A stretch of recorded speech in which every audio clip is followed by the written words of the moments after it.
ربنا لا تزغ قلوبنا، اے ہمارے رب نہ ٹیڑھا کر قلوبنا ہمارے دلوں کو، بعد اذ ہدیتنا اس کے بعد کہ تو نے ہمیں ہدایت دی، وہب لنا، وہب کا معنی ہوتا ہے تحفہ، ہبہ سے لفظ ہے یہ تحفہ، عطا کرنا یا تحفہ دے دینا اللہ نہ ہمیں، من لدن کا اپنے پاس سے۔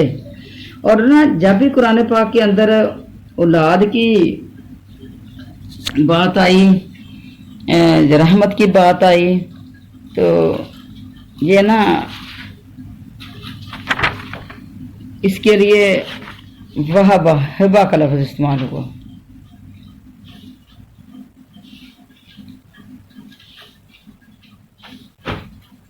وہب لنا من لدن کا اپنے پاس سے، رحمتن کوئی رحمت، انا کا بے شک تو ہی، وہاب بے حد عطا کرنے والا ہے۔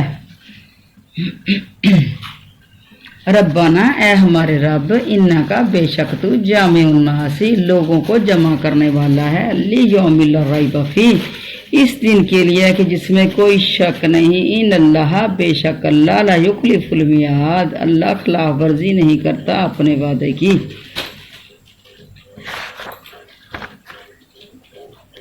تو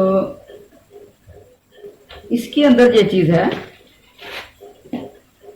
کہ اے اللہ تعالی ہمیں ہدایت دینے کے بعد، ہدایت کے اوپر جما دینے کے بعد ہمارے دلوں کو ٹیڑھا نہ کر دینا،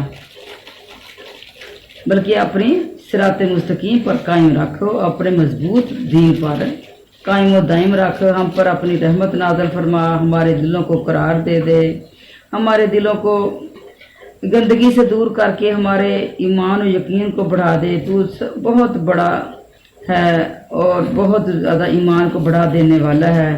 نبی کریم صلی اللہ علیہ وسلم یہ دعا بھی ہمیشہ مانگا کرتے تھے، یا مقلب القلوب ثبت قلبی علی دینک، اے دلوں کو پھیرنے والے میرے دل کو اپنے دین پر جما دے۔ اور پھر یہ دعا بھی ربنا لا تزغ قلوبنا جی ابھی اب جو ہم نے پڑھی ہے، اور حدیث میں بھی ہے کہ نبی کریم صلی اللہ علیہ وسلم اس دعا کو بکثرت پڑھا کرتے تھے، یعنی مقلب القلوب والی دعا کو، اور جسی کو ربنا لا تزغ قلوبنا اس کو بھی۔ تو حضرت عثمان رضی اللہ تعالیٰ نے پوچھا ایک دن کیا دل الٹ پلٹ ہو جاتا ہے؟ آپ نے فرمایا ہاں، ہر انسان کا دل اللہ تعالیٰ کی انگلیوں میں سے 2 انگلیوں کے درمیان ہے، اگر چاہے تو اللہ قائم رکھے، چاہے تو پھیر دے۔ اور پھر یہ دعا ہے ساری کی ساری، ایسی دعاؤں کو یاد کیا کریں، اپنے قرآن پاک کے اوپر نشان لگا لیا کریں، اور پھر دعاؤں کو ایک جگہ اگر جمع کر کے آپ لکھ لیں تو بھی ٹھیک ہے، نہیں تو لکھی ہوئی ایک جگہ پہ مل بھی جاتی ہیں۔ ربنا انا کا جامع الناس، اے اللہ اے ہمارے رب بے شک تو لوگوں کو جمع کرنے والا ہے ایک بڑے دن کے لیے جس کے اندر کوئی شک ہی نہیں ہے، اور اے اللہ تو اپنے وعدے کی خلاف ورزی نہیں کرتا۔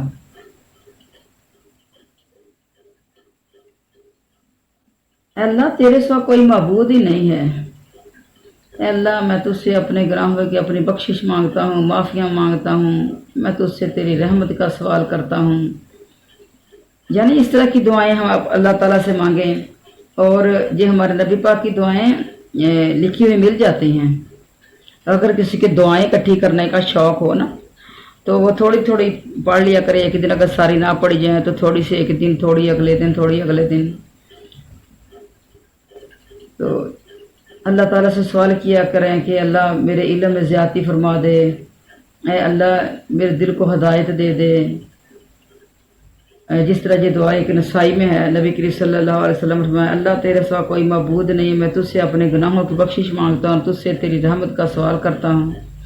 اے اللہ میرے علم میں اضافہ فرما دے، اللہ میرے دل کو تو نے ہدایت دے دی ہے، اسے گمراہ نہ کر دینا، اور مجھے اپنے پاس کی رحمت بخشش تو دے دے، تو بہت زیادہ بخشش دینے والا ہے۔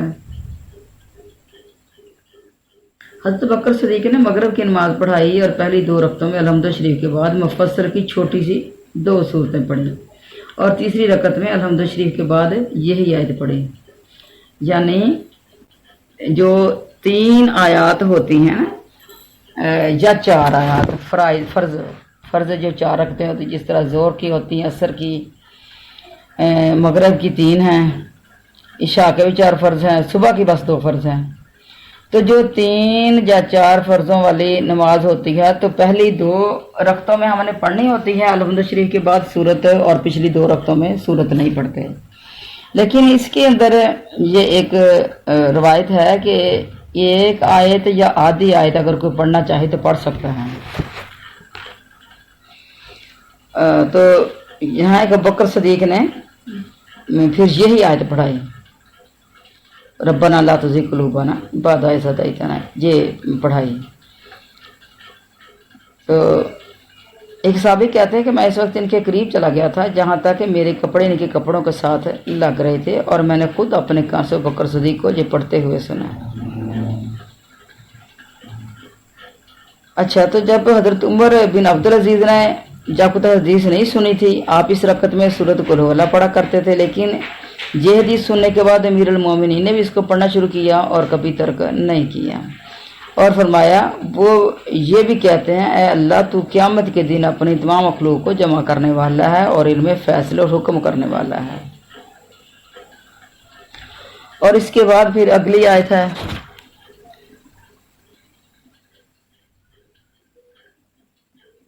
ان الذین کفروا، بے شک وہ لوگ جنہوں نے کفر کیا، لن تغنی ہرگز کام نہیں آئیں گے، عنہم ان کے، اموالہم ان کی اموال، ولا اولادہم اور نہ ان کی اولاد، من اللہ اللہ کی پکڑ سے یعنی اللہ کے پاس سے، شیئن کچھ بھی، واولئک اور یہی وہ لوگ ہیں، وقود النار آگ کا ایندھن، وقود ہوتا ہے ایندھن اور نار ہوتی ہے آگ، آگ کا ایندھن۔ جہنم کا ایندھن کون لوگ ہیں؟ اب جہاں کافروں سے ان الذین کفروا، تو کافر کون ہے؟ اللہ کی آیات کا انکار کرنے والے۔ کافروں کے ان کے مال اور ان کی اولادیں اللہ کے عذابوں سے چھڑانے میں کوئی کام نہیں آئیں گی، یہ تو جہنم کا ایندھن ہے۔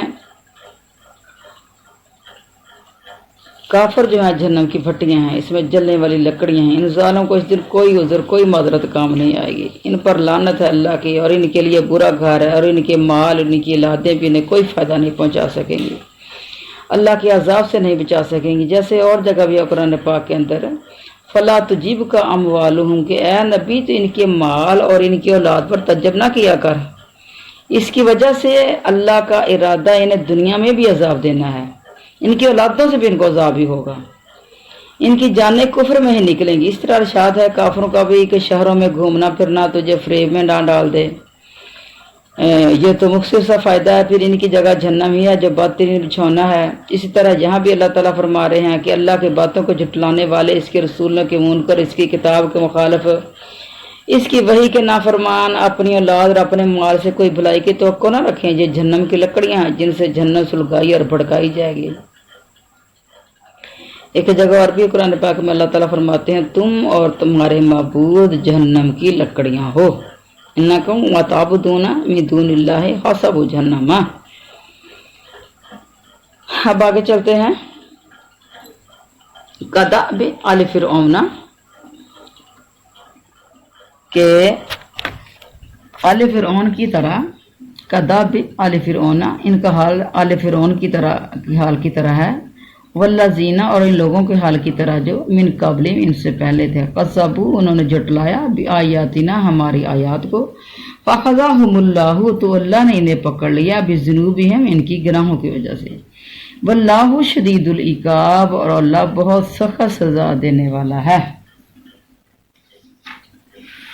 کدأب آل فرعون، آل فرعون کے حال کی طرح ان کا حال کیا ہے؟ ان کا حال مطلب اس آیت شریفہ کا یہ ہے کہ کفار کا مال اور اولاد اللہ کے ہاں کچھ بھی کام نہیں آئے گا، جیسے فرعونی اور ان کے اگلے کفار کو کچھ کام نہ آیا، اللہ کی پکڑ بڑی سخت ہے، اس کا عذاب جو ہے بڑا دردناک ہے، کوئی کسی طاقت سے بھی اس سے بچ نہیں سکتا، نہ اسے روک سکتا ہے، اور وہ اللہ جو چاہے کرتا، ہر چیز اس کے سامنے حقیر ہے، اس کے سوا کوئی معبود نہیں ہے۔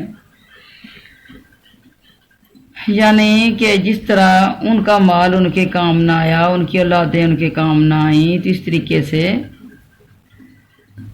آپ کا بھی کوئی مال، کوئی چیز، کوئی کام نہیں آئے گا۔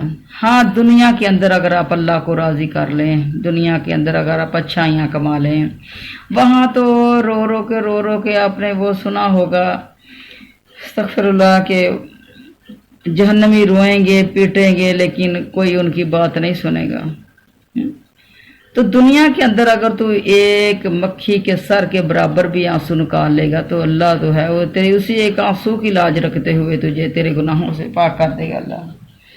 تو دنیا جو ہے اس کے اندر آپ نے جو ہے وہ آخرت بنانی ہے، اور جب وہ ٹائم آ گیا تو پھر اس ٹائم کے اندر کوئی جو ہے وہ چھٹکارا نہیں ہے۔ کل الذین، کیا دین لوگوں سے جنہوں نے کافروا، کفر کیا، ستغلبون، جلدی تم مغلوب کیے جاؤ گے، ستغلبون، تمہارے اوپر غلبہ ہو جائے گا، تم مغلوب کیے جاؤ گے، وتحشرون، اکٹھے کیے جاؤ گے، الی جہنم، جہنم کی طرف، بئس المہاد، اور وہ بہت ہی برا ٹھکانہ ہے۔ قد کان لکم، یقیناً تھی تمہارے لیے، آیت، عظیم نشانی، فی فئتین، ان دو جماعتوں میں، توقاتا، ایک دوسرے کے جو مقابل ہوئی، فیاتن، ایک جماعت، قاتلو، لڑتی تھی، فی سبیل اللہ، اللہ کے راستے میں، اخرى، اور دوسری، کافراتن، کافر تھی، یرونہم، یہ ان کو دیکھتے تھے، مثلیہم، اپنے سے دگنا، رائے العین، آنکھوں سے دیکھنا، واللہ، اور اللہ، یؤید، قوت دیتا ہے، بنصرہ، اپنی مدد کے ساتھ، من یشاء، جس کو چاہتا ہے، ان فی ذالک، بے شک اس میں ہے، لعبرۃ، یقیناً بہت بڑی عبرت ہے، لأولی الابصار، آنکھوں والوں کے لیے۔ اللہ تعالیٰ فرما رہے ہیں کہ اے نبی محمد صلی اللہ علیہ وسلم، کافروں سے کہہ دو تم دنیا میں بھی ذلیل اور مغلوب کیے جاؤ گے، ہارو گے، ماتحت بنو گے، قیامت کے دن بھی ہاں کر جہنم میں جمع کیے جاؤ گے، جو بدترین بچھونا ہے۔ اور ایک روایت میں ہے کہ جب بدر کی جنگ سے حضور صلی اللہ علیہ وسلم فتح یاب ہوئے تو بنو قینقاع کے بازار میں یہودیوں کو جمع کیا اور فرمایا کہ اے یہودیوں، اس سے پہلے کہ قریش کی طرح تمہیں بھی ذلت و پستی کا سامنا دیکھنا پڑے، اسلام قبول کر لو۔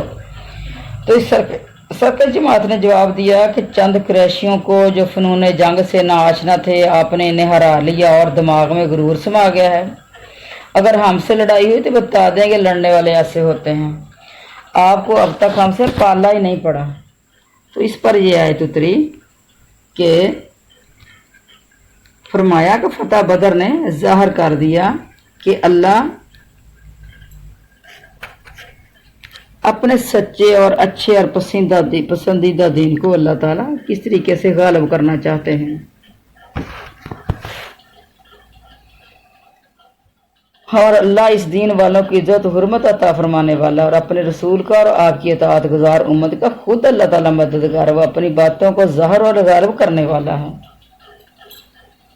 اور لوگوں جو اسلام کو نہیں مانتے، تمہارے اوپر غلبہ ہو جائے گا اور جہنم میں پھینک دیے جائے گے، اور اس سے بری جگہ کوئی ہے ہی نہیں۔ اور یہ دو جماعتیں جب ایک دوسرے کے ساتھ گتھم گتھا ہو گئیں، فی فئتین التقاتا، یہ دو جماعتیں ایک صحابہ کرام کی تھی اور دوسری مشرکین قریش کی تھی۔ یہ واقعہ جنگ بدر کا ہے۔ اس دن مشرکین پر اس قدر رعب غالب آیا اور اللہ نے اپنے بندوں کی اس طرح مدد کی، گو مسلمان گنتی مشرکین سے کہیں کم تھے، لیکن مشرکوں کو اپنے سے دگنے نظر آ رہے تھے۔ مشرک جو ہیں وہ کہیں زیادہ تھے تعداد میں۔ مشرکوں نے لڑائی شروع ہونے سے پہلے ہی جاسوسی کے لیے عمیر بن سعد کو بھیجا تھا، ان کا وہ بندہ تھا جس نے آ کر اطلاع دی کہ 300 ہیں یا کم یا زیادہ ہیں، بس اتنے ہی ہیں، اور وہ تھا بھی اسی طرح کہ 300 سے کچھ اوپر تھے۔ لیکن لڑائی کے شروع ہوتے ہی اللہ عز و جل نے اپنے خاص اور چیدہ فرشتے 1000 بھیجے۔ ایک معنی تو یہ بھی ہے شاید، کا دوسرا مطلب یہ بھی بیان کیا گیا کہ مسلمان دیکھتے تھے اور جانتے تھے کافر ہم سے دو چاند ہیں، پھر بھی اللہ تعالیٰ نے انہی کی مدد کی۔ حضرت ابن عباس فرماتے ہیں کہ بدری صحابہ 313 تھے اور مشرکین 616 تھے، لیکن تاریخ کی کتابوں میں مشرکین کی تعداد 900 سے 1000 تک بیان کی گئی ہے، یعنی کسی کا کس طرح اندازہ لگایا، کسی نے کس طرح بات کی، تو جو بھی بات ہے اصل بات یہ ہے کہ مسلمانوں سے کہیں وہ زیادہ تھے۔ اچھا، حضرت عبداللہ کا قرآن کے الفاظ سے یہ استدلال ہے کہ بنو الحاج قبیلہ کا جو سیاہ فام غلام پکڑا ہوا آیا تھا نا، اس سے جب نبی کریم صلی اللہ علیہ وسلم نے پوچھا کہ قریش کی تعداد کتنے، اس نے کہا بہت ہیں۔ آپ نے پھر پوچھا، اس نے کہا بہت ہیں، یعنی مجھے گنتی کا نہیں پتا۔ تو آپ نے پوچھا کہ روز کے کتنے اونٹ ذبح کرتے ہیں؟ اس نے کہا ایک دن 9، دوسرے دن 10 ہے۔ آپ نے فرمایا بس تو ان کی گنتی 900 اور 1000 کے درمیان ہے، یعنی یہاں سے اندازہ لگایا۔ بس مشرکین جو مسلمانوں سے 3 گنا زیادہ تھے، اور اس سے بہتر اللہ تعالیٰ جو ہے وہ جاننے والے ہیں۔ اچھا، قرآن کے الفاظ سے یہی چیز نظر آ رہی ہے نا کہ وہ زیادہ تھے، جتنے بھی تھے یعنی تھے وہ زیادہ۔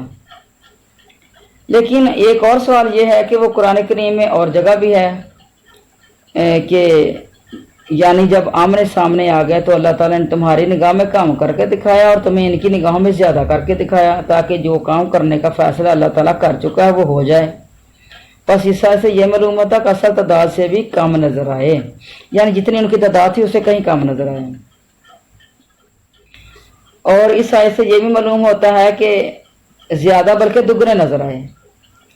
تو یعنی اس کا شان نزول یہی تھا کہ بدر والے دن مشرکین کچھ زیادہ نہیں لگے۔ حضرت ابن مسعود فرماتے ہیں کہ بدر والے دن ہمیں مشرکین کچھ زیادہ نہیں لگے، ہم نے غور سے دیکھا پھر بھی یہی معلوم ہوا کہ ہم سے ان کی گنتی زیادہ نہیں ہے۔ دوسری روایت میں ہے کہ مشرکین کی تعداد ہمیں اس قدر کم معلوم ہوئی کہ میں نے اپنے پاس کے ایک شخص سے کہا کہ یہ لوگ تو کوئی 70 ہوں گے۔ اس نے کہا نہیں 100 ہوں گے۔ جب ان میں سے ایک شخص پکڑا گیا تو ہم نے ایسے مشرکین کی گنتی پوچھی تو اس نے 1000 کہا۔ اب جب کہ دونوں فریق ایک دوسرے کے سامنے صفیں باندھ کر کھڑے ہو گئے تو مسلمانوں کو یہ معلوم ہونے لگا کہ مشرکین ہم سے دگنے ہیں۔ یہ اس لیے کہ انہیں اپنی کمزوری کا یقین ہو جائے اور یہ اللہ پر بھروسہ رکھیں۔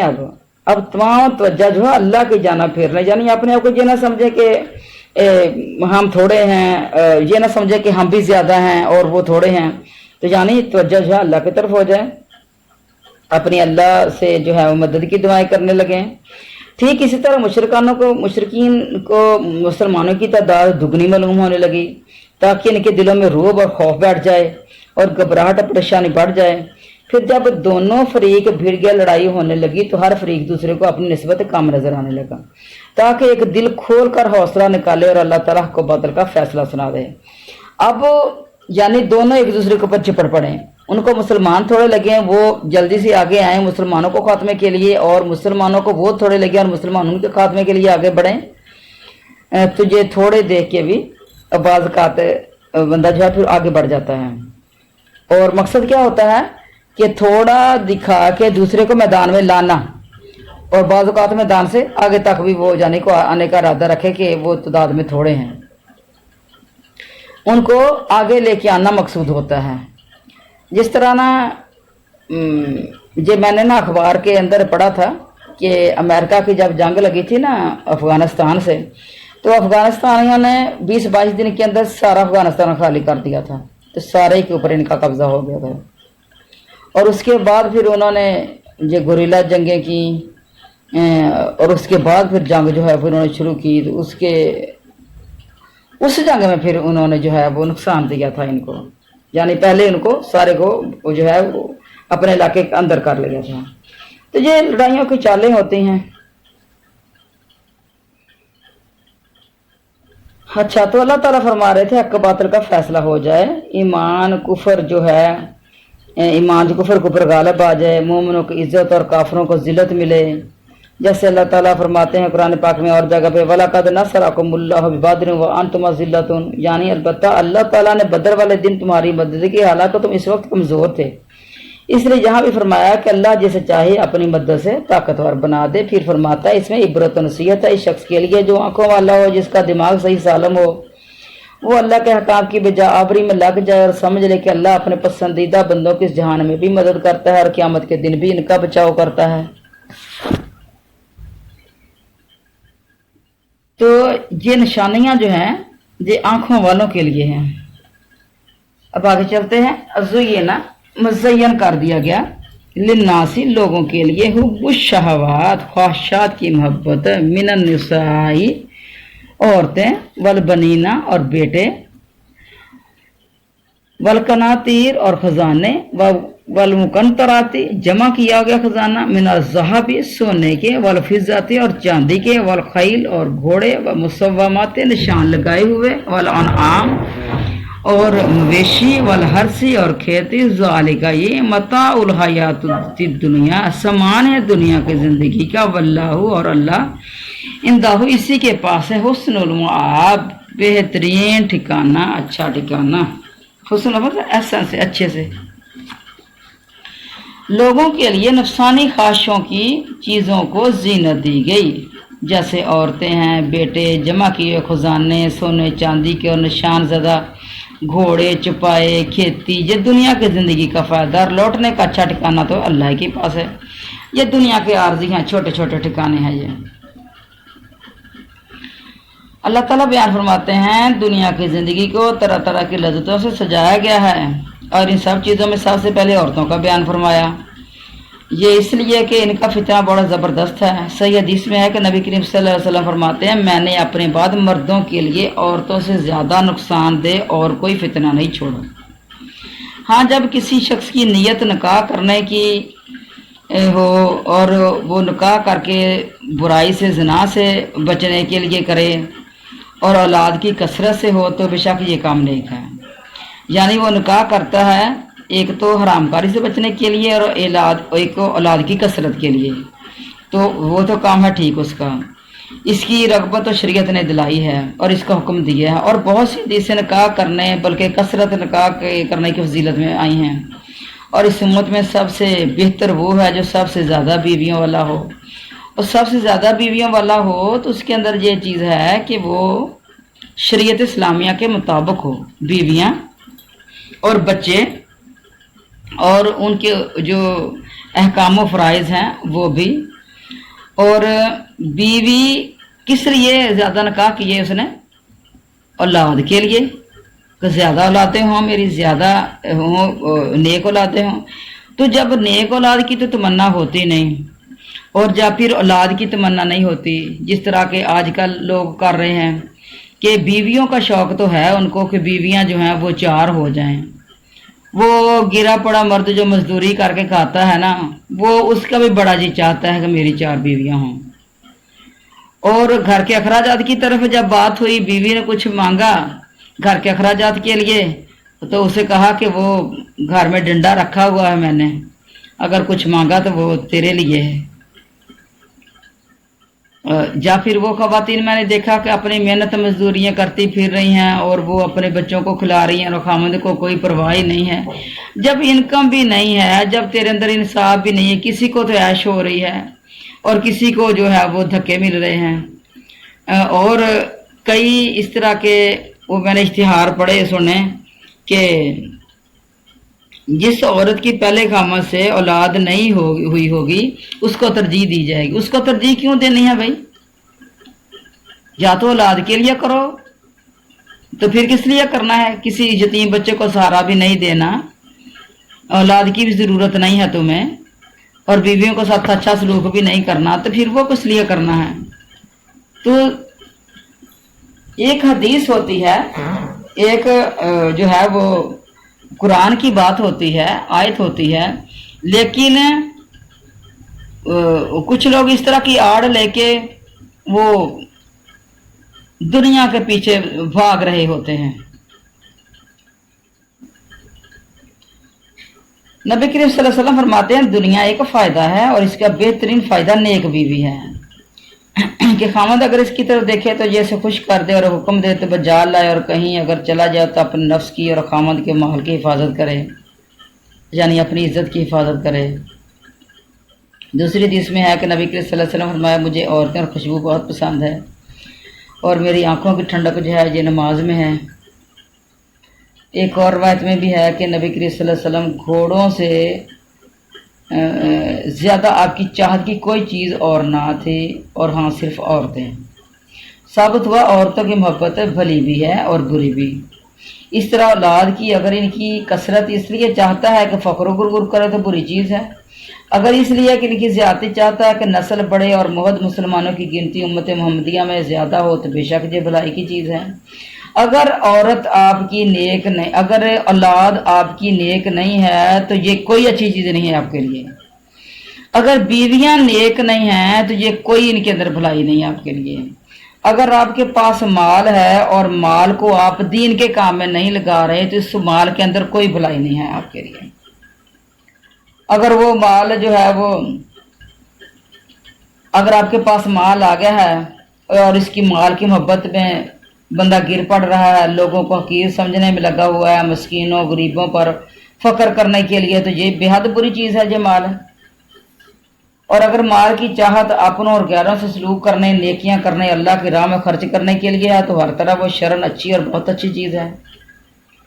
تو کوئی بھی چیز ہے دنیا کی، اولاد ہے، مال ہے، بیویاں ہیں، جو کچھ بھی ہے، اگر تو وہ اللہ کے بتائے ہوئے طریقے کے مطابق ہم اس کو استعمال کر رہے ہیں تو پھر اس کے اندر خیر ہے، ورنہ کوئی خیر نہیں ہے۔ کنتار کا مطلب ہے مکنترات، کناتیر، کنتار کا مطلب ہے کہ بہت زیادہ مال کو کہا جاتا ہے۔ اس کا موٹا جو معنی بنتا ہے بہت زیادہ مال، ڈھیروں خزانے، یہ اس کا ترجمہ ہے۔ اور کسی نے کہا کہ 1200 دینار کا ایک کنتار ہے، کسی نے کہا اس سے زیادہ کا، کسی نے کہا اس سے تھوڑے کا۔ تو یہ ساری باتیں اصل جو ہے مین پوائنٹ جو ہے یہ ڈھیروں مال، ڈھیروں خزانے ہیں۔ اچھا، ایک حدیث میں ہے کہ گھوڑوں کی محبت بھی 3 قسم کی ہے۔ ایک تو وہ لوگ جو گھوڑوں کو پالتے ہیں اور اللہ کی راہ میں ان پر سوار ہو کر جہاد کرنے کے لیے نکلتے ہیں، ان کے لیے تو یہ بہت ہی اچھا اجر و ثواب کا باعث ہے۔ دوسرے وہ جو فخر و غرور کے لیے طور پر پالتے ہیں، ان کے لیے وبال ہے۔ تیسرے وہ جو سوال سے بچنے کے لیے اور اس کی نسل کی حفاظت کرنے کے لیے پالتے ہیں تو اس کا حق اللہ اس کا حق نہیں بھولتے، نہ یہ اجر ہے اور نہ اس کا عذاب ہے ان کے اوپر، اس کے اوپر کچھ بھی نہیں۔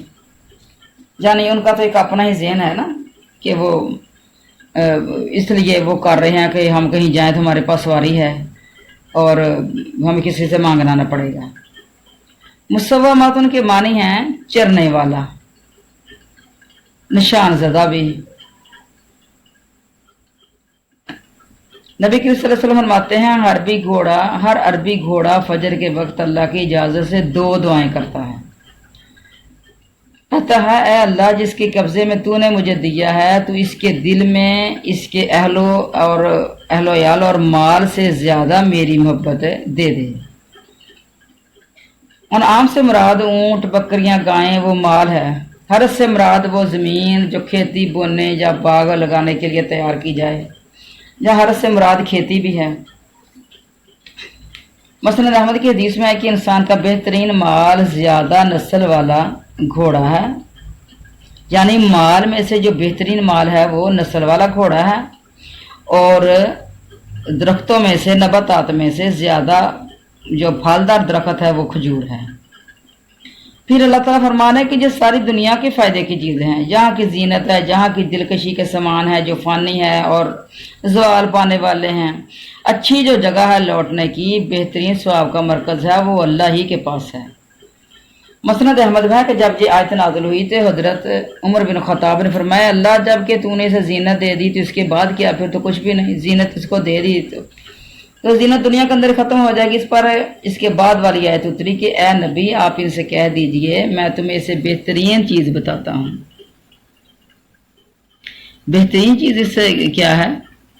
قُلْ أُنَبِّئُكُمْ کیا میں تمہیں بتاؤں بخیرن بہتر چیز من ذالکم اس سے للذین ان لوگوں کے لیے جو اتقوا ڈر گئے، عند ربہم ان کے رب کے پاس ہے، جنات بہت سے باغات، جنت کی جمع جنات، تجری چلتی ہیں، یہ کھڑی زبر جو ہوتی ہے نا تو یہ قائم مقام الف کی ہوتی ہے، تجریب چلتی ہیں، من تحت حل انہار اس کے نیچے نہریں، تحت ہوتا ہے نیچے، انہار نہر کی جمع ہے، خالدینہ ہمیشہ رہنے والے ہیں، فیہا اس میں، وازواج مطہرات ازواج ہے بیویاں، مطہرات نہایت پاک صاف ہیں، ورضوان اور عظیم